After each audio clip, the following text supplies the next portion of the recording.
Sekarang gue suruh kerja lu, bantu. Itu Bang Dul. Lu bikin kaos. Ya, siap. Ini bagaimana urusannya bikin kaos? Promo rada-rada.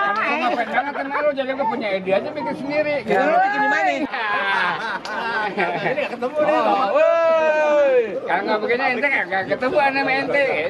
Cakep kualitasnya. Kita kalau orang Lihat banyak. aja nih produk gua nih. Iya, kalau orang bilang dulu bikin di mana? Gue bikin di Kampung Sidul. Kagak percaya, tapi ini keren nih. Oke, Pak. Makan ya. Yuk, makan dulu. Yuk.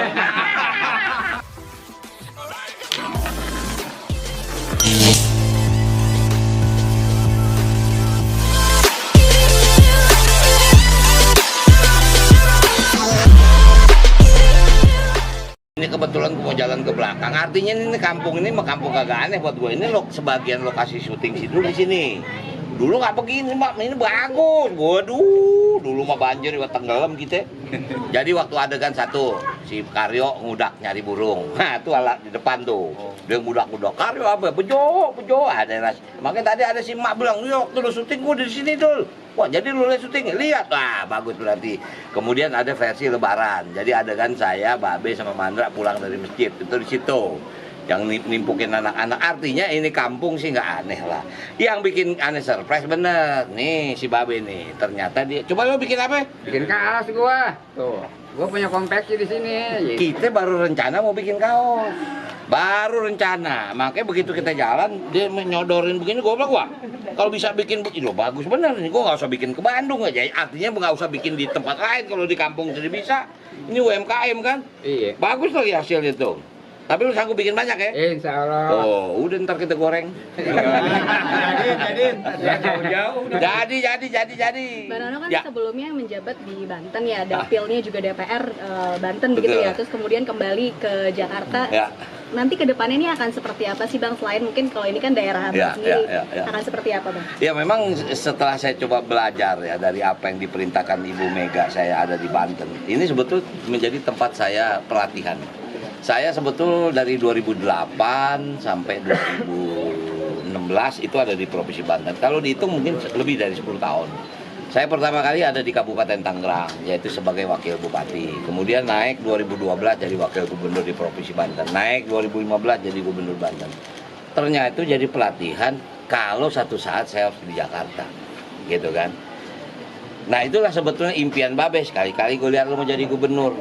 Jadi gubernur udah, walaupun memang baru di Banten. Nah sekarang ternyata tugasnya jadi wakil gubernur. Nah artinya saya sama Mas Pramono itu bukan bagi tugas. Mas Pram itu memang seorang konseptor. Ya jadi kemarin waktu saya ketemu sama Mas Pram malam setelah saya pagi diperintahkan Ibu Ketua Umum menjadi wakil, saya ketemu dia. Mas Pram juga bilang, "Dul, kerja gue di meja, kerja lo di lapangan." Itulah karena mungkin Mas Pram tahu saya ada di mana. Dan kemudian saya lebih tahu Mas Pram itu ada di mana. Jadi artinya kalau sekarang insya Allah dipercaya sama warga Jakarta, inilah waktu saya untuk membangun kota Jakarta. Dan mudah-mudahan yakin saya akan jauh lebih baik. Oke, jadi artinya kalau terpilih nanti Mas Pram lebih ke apa?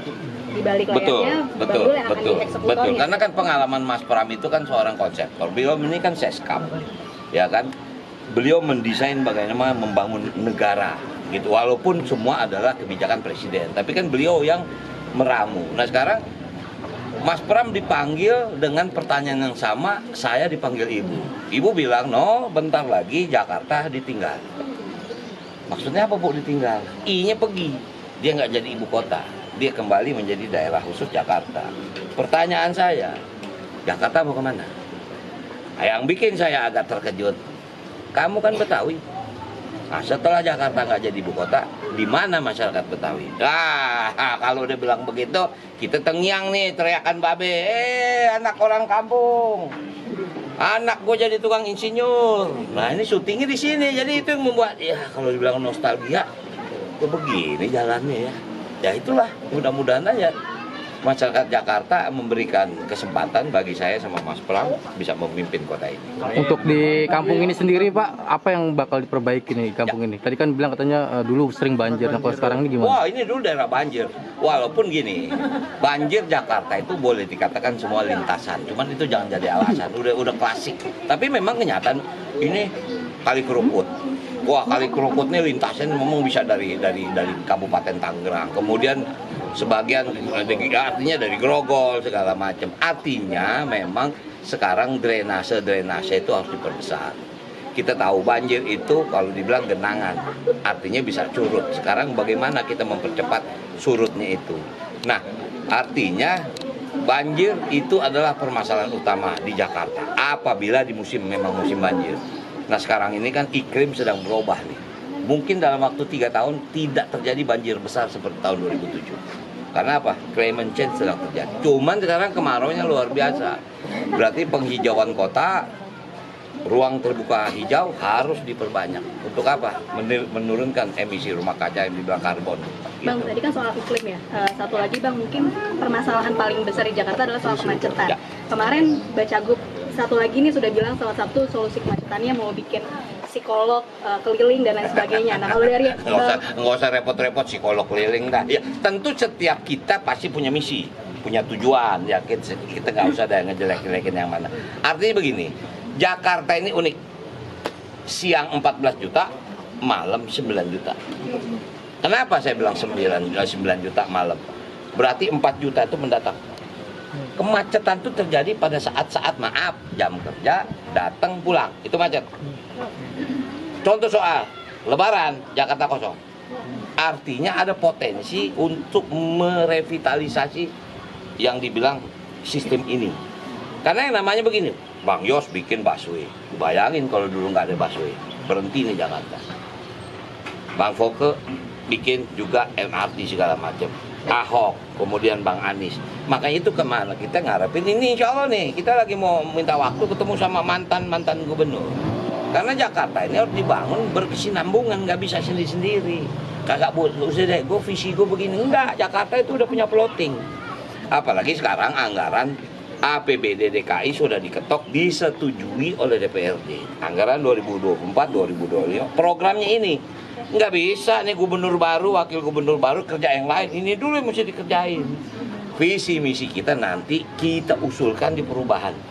Pasti terjadi di 2025-2020. Apa sekarang permasalahan? Oke, pemerintah itu bukan berarti gampang, tapi tugas utama cuma 2. Yang satu urusan wajib, yang kedua urusan pilihan. Wajib itu apa? Dasar kesehatan, pendidikan, lingkungan, perhubungan. Nah ini kita jabarin. Pendidikan apa nih? PPDB setiap tahun masalah. Walaupun Jakarta nggak seperti Banten, Jakarta tidak serumit dengan Jakarta daerah yang lain. Karena apa? Secara infrastruktur Jakarta sudah tertunjang. Cuman bukan berarti nggak ada masalah. Itulah makanya kenapa PPDB itu diciptakan. Karena misalnya begini, jumlah lulusan SD anak-anak 18.000, dia pindah ke SMP. Nah SMP tuh cuma bisa nampung 8.000. Yang 10.000 dilarin ke swasta. Nah inilah makanya dibikin sistem yang dibilang afirmasi, prestasi, kemudian zonasi. Karena apa untinya? Bangunan sekolahnya kurang. Berarti harus apa? Perbanyak sekolah. Jadi dalam waktu dekat Bang Dul bakal ketemu dengan mantan-mantan. Insya Allah hari ini saya dijadwalkan untuk ketemu. Tapi belum tahu jam berapa.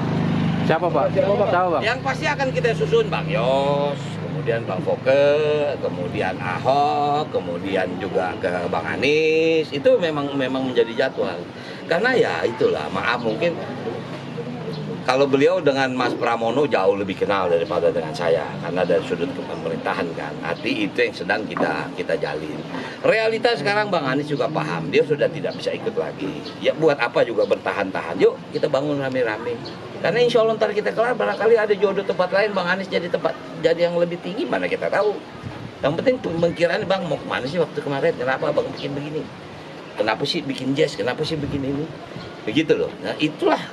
Jakarta harus begitu, udah nggak waktunya lagi kita berantem, kita ribut, udah kalau nggak ini makin berat nih, ekonomi dunia terasa, jangan perang Rusia Ukraina nggak kelar-kelar, Israel makin bandel. Ini efeknya ke kita. Pasti ekonomi kita akan terganggu. Minyak aja udah mulai, harga bensin meningkat. Nah udahlah. Sekarang bagaimana menghadapi itu? Kita harus hadapi sama-sama. Mungkin itu. Pak di Pilgub Banten Bapak kan pernah kalah. Nah. Lantas apa sih pelajaran yang bisa dipetik? Wah, banyak. Implementasikan di pilkada sekarang. Banyak. Kalahan pertama saya ingin minta maaf. Enggak kita curiga. Enggak. Wallah aneh enggak curiga. Banten tuh 8 kabupaten kota. Saya menang 6 kabupaten kota. Dia menang 2 kabupaten kota. Tapi gua kalah. Gua nggak usah ngomong siapa yang curang, siapa yang kagak lah. Lo lebih paham sebagai wartawan kan. Cuman kita tetap MK. Hasil MK final banding gua kalah. Udah terima, itu kenyataannya. Tapi kalau kita berhitung lucu juga ya. Gua menang di 6, dia menang di 2. Kalau dihitung jumlah, banyakan mana 6 sama 2? Pasti banyakan 6. Gua kalah. Ya udah, realitanya begitu, belajar lagi kita. Akibat gua nerima, gua jadi wakil gubernur Jakarta. Aja gak?